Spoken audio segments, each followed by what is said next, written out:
All right, welcome everyone. Here we are having another session of interviews from Israel, and today we have the pleasure of having with us Rabbi Mordechai Weiss, as well as Mr. David Larson, and we appreciate both of you being with us. And I would like to turn this over first to you, Mordecai, and have you greet everyone and start with what's on your heart for the day. Well, thank you. Good to see you, Gary. Good to see you, Bruce, again. I'm Hey, Mordecai. look, guys, it's winter. It's cold outside. It's in the 60s. Rain. Thank God. We're praying for the rain, so that's a good thing. I heard there Um, was snow in the Golan. well, there is snow on Mount Hermon. I know you like to say that, Bruce. Hermon. But unfortunately, it's a military zone right now, so it's off limits to skiing. So another enterprise that will be suffering this year because of the ongoing conflict. But yes, we did have some decent snow there. Yeah, it's day 118. Um, I'm fine, thank God, thank you. And my son, who is fighting in Gaza, actually came home yesterday for a break. I had the honor of doing his laundry today, and I mean, I know I say it in half jest, but it really is an honor for me to. He says that nobody washes his clothes and it comes out smelling as good as it does than when I do it. So, and I don't know, for some reason he insists that it has to be done on delicates, but whatever. Uh, So he's home. You know, there's a lot of shuffling around going on right now in the army. We still have many troops in Gaza, of course. Still a lot of fighting going on over there. We got the whole tunnel situation, of course, that we're dealing with. And then, of course, as for those of you that are following the news, we also have a lot of worries on the northern border. I read today some 500 homes have been damaged already by missiles being shot at us from the north, and we just keep talking about the south. But the IDF is wondering if they need to prepare the country uh, for the possibility of another front opening up in the northern part of the country. So it's there hasn't been a lot of good news since October 7th. Um, last week, we had one day 21 soldiers getting killed in that building collapse, and we're just slogging through, listening to the bad news every day. Uh, on the other hand, I went grocery shopping yesterday, and there's nothing lacking. Plenty of produce, plenty of food. So taking into consideration a country that's at war, on some levels we're doing fine, and there's a lot for us to be thankful for. I actually spent a day yesterday with another tour guide visiting some wineries that uh, I had never visited before. Wanted to work on my repertoire, make a little l'chaim here and there. Um, the sob stories from the owners of these wineries. I mean, it can just break your heart. First of all, they have no workers. Okay, all their Right. workers are out fighting. Um, and so, they've gone and hired subs, but of course, a sub is a sub. So you're paying more and getting less. And most people are really not in the mood of buying and drinking wine these days and making celebrations and going out to the restaurants. So the wineries in Israel are really getting hurt bad. So for all of you out there in internet land, go out today, tomorrow for Shabbat, for the Sabbath, buy a bottle of Israeli wine. It'll help us more than you can imagine. Good. So and I was sitting with my friend, with my fellow tour guide. He's originally from Dallas, Texas, and well, he was feeling a little guilty. I wasn't, but he was feeling a little guilty about how much fun we were having, trying out these different wines at these different wineries, whatever. And I reminded him, and it's the truth, that the guys, the soldiers that are fighting, that's exactly what they want us to do. That is why they are fighting. They're fighting so that guys like me and Brian can go to the winery and buy some wine and support the economy and enjoy ourselves. They want us to live, as difficult as it is for them. That really is their mindset. And so I tried to do my part yesterday as best as possible. Good. It is about life, is it, with Israel? That's Yes. always the truth.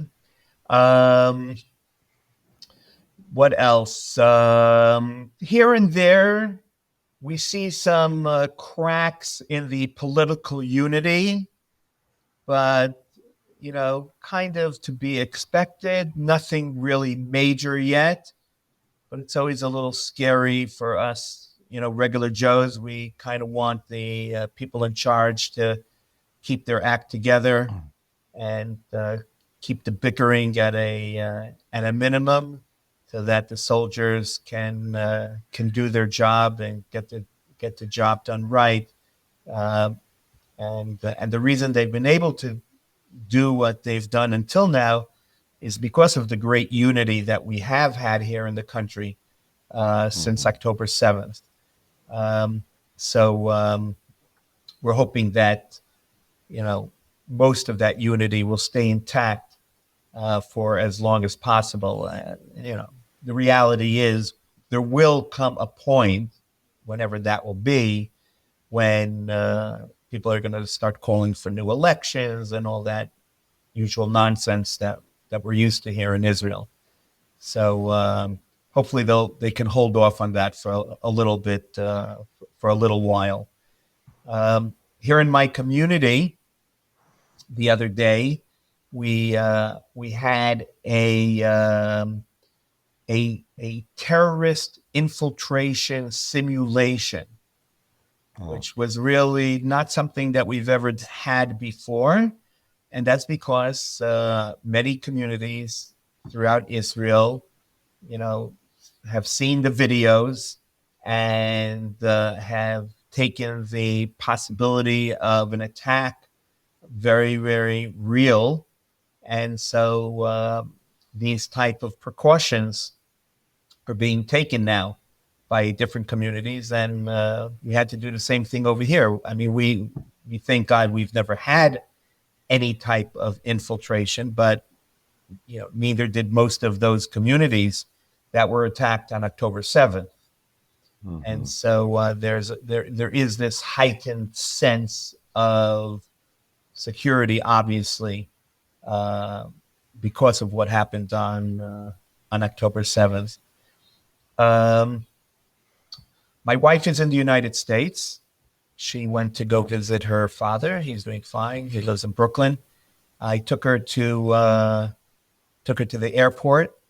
It was like a ghost town. It was like so weird, like eerie. Like the airport is empty. I mean, there are flights coming in. Maybe I just came at a slow time or something, but my wife felt it also. There was just something. There's less people coming. I mean, yeah. We've gone to the Ein Gedi National Park. Okay, I was there this week with a couple. Mm-hmm. No exaggeration. We were the only people in the park. the only people in the park. And, you know, there are sometimes they make a joke about the Ein Gedi National Park during certain times. They say, if you want to take a census of how many people live in Israel, go to Ein Gedi Park. And not now. I mean, it's empty. Wow. So there, you know, there's no tourism. I saw another article in the paper. Some airlines were announcing that they're going to be resuming flights in October. October. Not till October. So is El Al the only one flying? El Al is not the only one flying. By the way, you know, El Al stopped flying to South Africa. Oh, good. They stopped flying to South Africa, and now they're increasing flights to the United States. I think they're going to have a flight out of Boston or something, or some other cities. But it's not only El Al. I think Air France has some flights coming in and out. There are other airlines that are flying, not the major carriers from the United States. From the United States, direct flights, it's just El Al. But there are some flights. I think Lot from Poland, the Polish area, I think maybe they're flying here. There are a couple of airlines that are flying. But again, mostly, you know, from Europe or, you know, I guess maybe some points in Asia, possibly. Mm-hmm.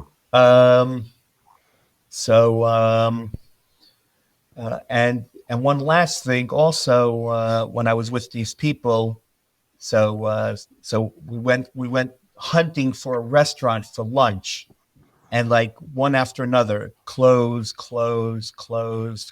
So it's wartime. So there's, you know, there's the good and what could be better. Yeah.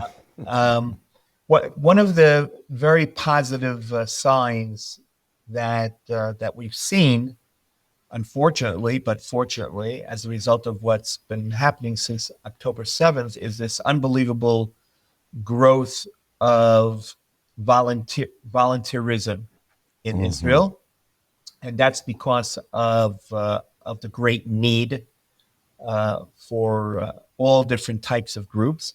So I actually have with me, I have this list of about 80 different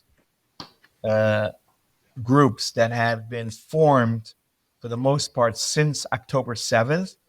And so either people coming to visit from outside of Israel or mostly Israelis have many opportunities to help out, even if they're not serving in the armed forces. So I wanted to give you a little taste of the type of services.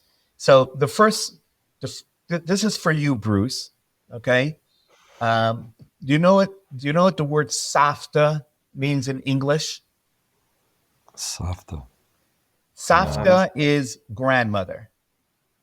Saba, Sabta, yeah. Saba and Safta, grandfather and grandmother. So there's an organization that's been formed. It's called Adopt a Safta, okay, which basically means adopt a grandmother. And basically, because there are so many people not around to fulfill the needs of their families, friends. So you have, you know, grandparents who, let's say, depended on their kids, grandkids to bring them food, and they're simply not around. So they have this new organization now, which is dedicated to helping meals be delivered to these elderly people who are unable to get their regular deliveries because of the war situation. Another very popular thing that people are doing are different agricultural opportunities.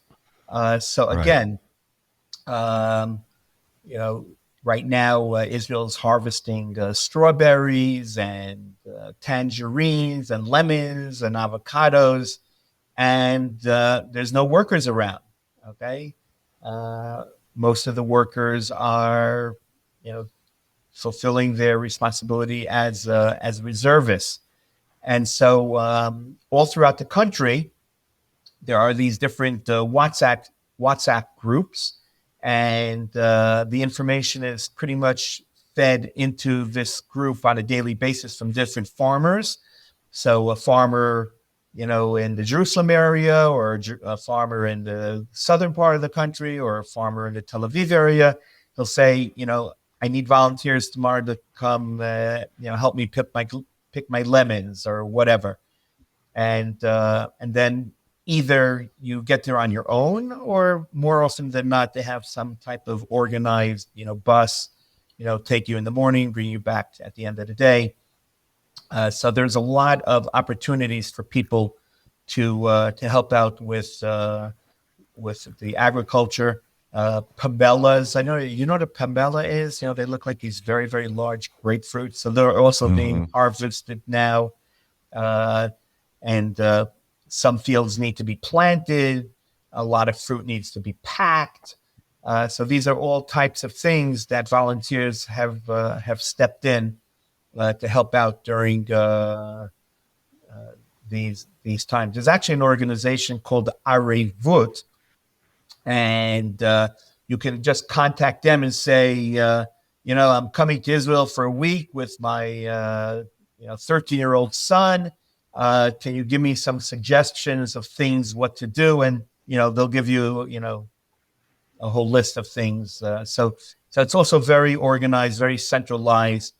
It's very easy for people who want to help to find out that information.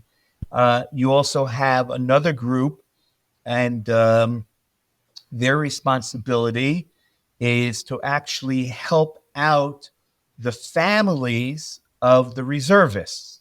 Okay, so you have many reservists who aren't home, and they left behind at home, you know, a family with 1 kid, 2 kids, 3 kids, 4 kids, 5 kids, whatever. So babysitting needs to be done. The kids need help with their homework. You know, the small kids need to be entertained. So you have a lot of volunteers stepping in to assist the families whose fathers and husbands are out fighting the war. There's that's the A's. There's banana picking, and then here's one of my favorite. This is called. You could Google this, by the way. Called Beef Up Our Boys. Okay, beef up our boys. So, you know, army food is army food is army food, right? I don't have to tell you. You know, Israel's no different than any other country, and the concern was that our soldiers just weren't getting enough, you know, nutrition, especially with all the Jewish mothers concerned with them back home. And there was a special concern about the amount of protein that the soldiers were getting or not getting. So there's this guy, David, I think that's his name. He's in the business of making beef jerky. Now, the thing about beef jerky is, you know, it has a staying power. So they started this massive campaign of providing massive amounts of beef jerky to all our soldiers who are fighting both in the south and in the north. So that's kind of an interesting organization. And then you also have organizations that, in the same way, you have the people helping out the family of reservists. You also have volunteers doing the exact same things for the evacuees. Okay, so you have many people, many families that are holed up now in hotels, both people who've been evacuated from their homes in the north and people who, of course, were evacuated from their homes in the south. And, being stuck in a hotel and, the kids not being in their regular environment, they need a lot of help.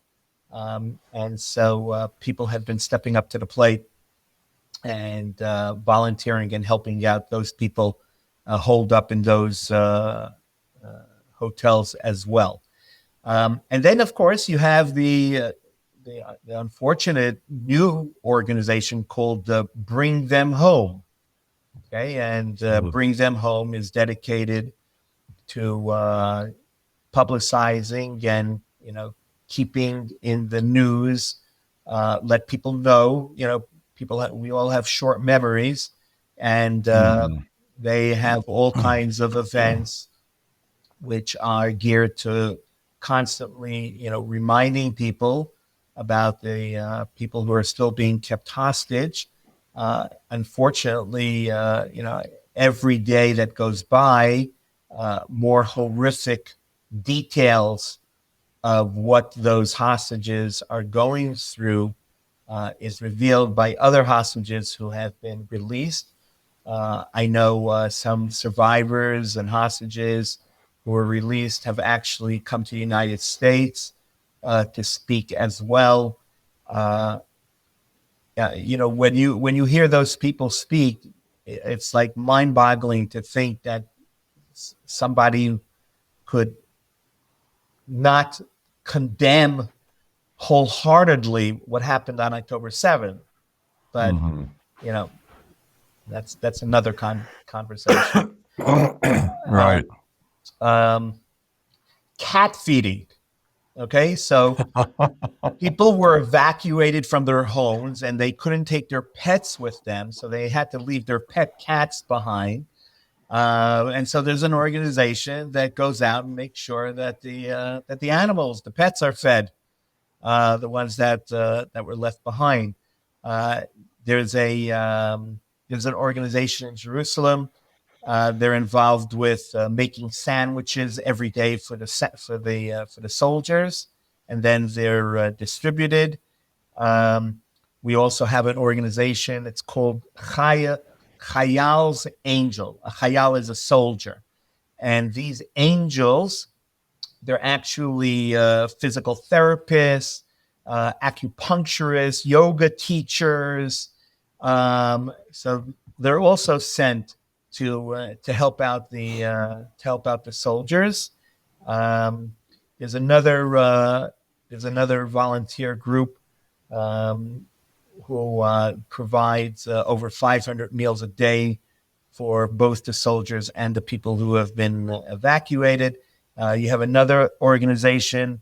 They bake cupcakes, and they make sure to bring these cupcakes to all the soldiers who are recovering in the different hospitals around Israel.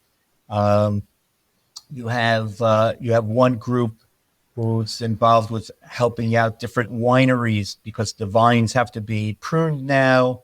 In some of these places, they'll actually put up accommodations for the volunteers. And also, you have another group just of drivers. Okay, so, a notice will go out. A soldier needs to get from point A to point B, or a soldier needs a delivery of clothing or clean laundry or whatever from point A. So you constantly need the drivers to transport all types of things. As Israel is a small country. It's a small country in size. It's not like in the United States. You join the army and there's a good chance you could be serving the United States Army overseas, or even if you're on a base in the United States. You may be from New York, but you may be stuck in Oklahoma or something. In Israel, we don't have an overseas presence, and whatever base you're on, you're just a bus ride home away. And so to organize drivers to help out is not such a difficult thing as long as you have people willing to volunteer to do that. Unfortunately, we do have that. So that's just a little taste. That's just one page. I have actually 4 pages. Maybe next time we talk, we'll go through some of the other ones as well. But I just wanted to give you a little taste of the type of things that your typical Israeli is involved with today, trying to do their part with helping out the war effort. Mordecai, I assume, this feels like this would be extremely important to the country right now. But I imagine most of these volunteers have regular jobs. Are they doing this in evenings and weekends? Do they dare say volunteer on Shabbat? Or how does that work? It's a very good question. So some people take off from work to volunteer. Okay, so, let's say I decide, once a week I'm going to volunteer, or twice a week, You also have a lot of unemployed people right now, so you have a lot of unemployed tour guides who, if they're not serving in the army, for instance, I'm in the army of Hashem. They can, so all these other industries, people involved in the hotel industry or, restaurant industry who aren't working.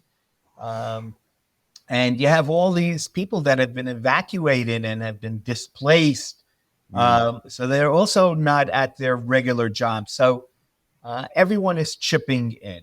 And in the same way, or in a similar way, that the reservists have left their businesses, left their families, left their homes, and are not around for weeks and weeks and weeks and weeks and weeks because the country needs them right now.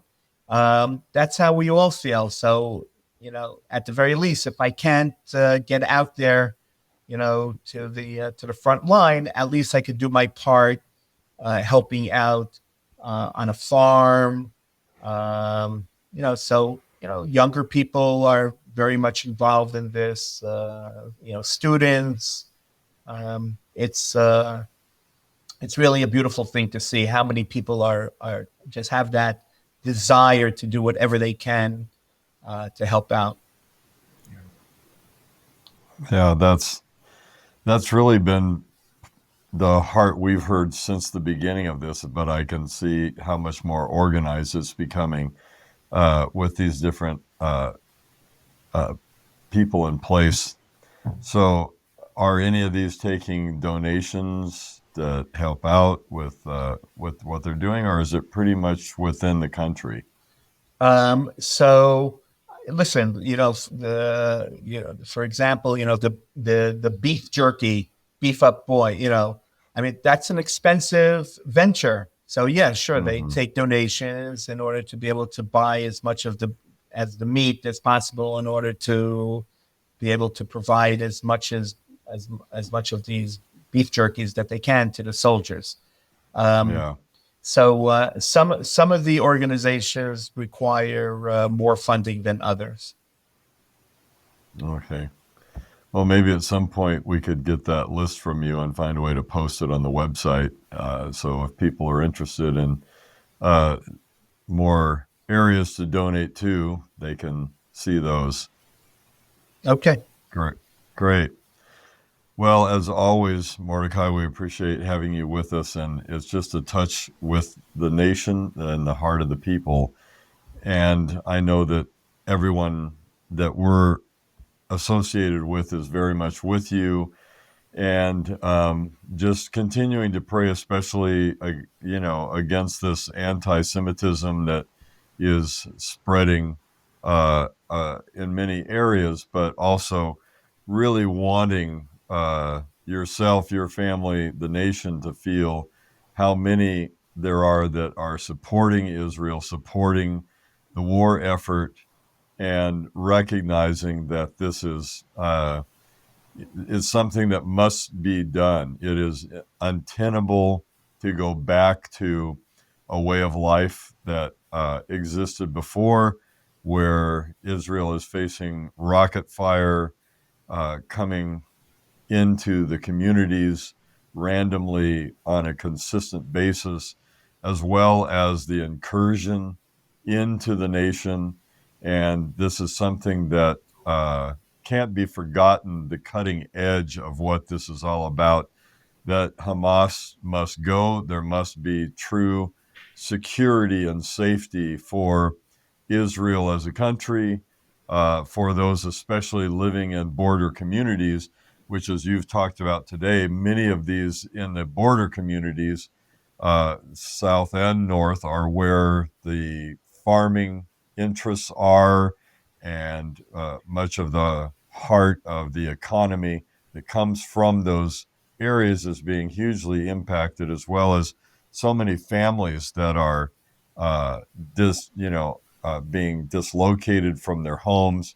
So this must move forward, and there are many. There are more that are with you than those that are against you, as Elisha knew. So anyway, we want you to know that. Feel our prayer, our blessings, and our love for you, your family, and the nation of Israel. And I don't know, Bruce, if you have anything more you want to add before we finish here, but please feel free. Well, again, just thank you, Mordecai, making this personal and how it's affecting the individual personal lives, not just of the soldiers and the families directly involved, but the whole country. We haven't seen anything like this since World War II in America, how people are all involved in giving themselves, and even students. I love what you said. I mean, we have students protesting here in America, and you've got students volunteering their time to support and help the country during this crucial time. So, as Gary said, we love you. We love Israel. We love you personally, your family, and we really do stand with you. Thank you. Amen. We'll have a wonderful Shabbat, guys. Shabbat Shalom. And Shabbat Shalom. Shabbat Shalom. We should share Besurot Tovot, good news, with each other in the near future. Yes, and we can do it at one of these new wineries that you're discovering. Great minds think alike. I'm thinking the same thing. We'll do our solidarity trip. We'll volunteer, guys, but we want to end up in a winery. I was yesterday in Shiloh. You ever heard of Shiloh? Oh yes. They have constructed this beautiful new visitor center, which was supposed to be opened in December for Hanukkah, but literally every single worker there is fighting in the war, so they haven't been able to actually open. But I'm thinking by the time you guys get here, there's going to be a great new wine visitor center for us to visit in Shiloh. You're going to love it. Oh, wonderful. Are they still excavating there, or is that had the... Yes. Well, not right now. Now it's winter, so there's no excavations in the winter. It's just too wet and muddy and whatever. But I expect there'll be groups coming, hopefully, in a few months. Good. Okay, well, thank you again, Mordecai. We'll see you soon, and all our love to your family. Thank you. All right, Shabbat Shalom. Shabbat Shalom.